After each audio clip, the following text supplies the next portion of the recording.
அதிகாலை வலையொலி காட்சி நேயர்களுக்கு கல்பனா தர்மேந்திராவின் அன்பு வணக்கம். இது உங்கள் அதிகாலை வழங்கும் திருவள்ளுவரின் குரலும் குரலும். இன்னைக்கு நம்ம பொருட்பால்ல அரசியல்ல 39வது அதிகாரமான இறைமாட்சி அதை தான் பார்த்துட்டு இருக்கோம்.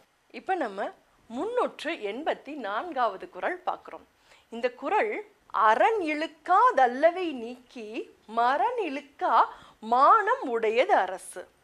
அதாவது இந்த அதிகாரம் முழுவதும் ஒரு அரசன் எப்படி இருக்கணும், ஒரு அரசனுக்குரிய தகுதிகள் என்னென்ன அப்படின்றத திருவள்ளுவர் சொல்லியிருக்காரு.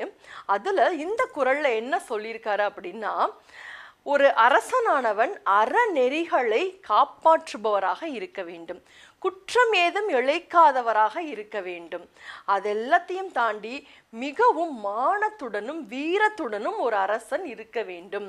ஆக அறநெறி தவறாமலும் குற்றம் ஏதும் இழைக்காமலும் எதிரிகளோடு மிக சிறந்த முறையில் போராடும் வீரனாகவும் அதே நேரத்தில் மானத்துடனும் ஆட்சி செய்பவதுதான் ஒரு அரசனுக்கு உரிய மிகச்சிறந்த தகுதி.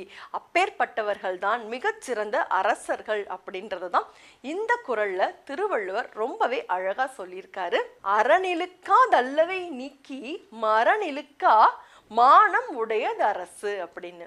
மீண்டும் ஒரு குறளில் சந்திப்போம். இது உங்கள் அதிகாலை வழங்கும் திருவள்ளுவரின் குறளும் குரலும்.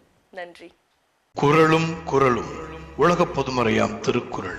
காணத் தவறாதீர்கள் அன்பு நெஞ்சங்களே.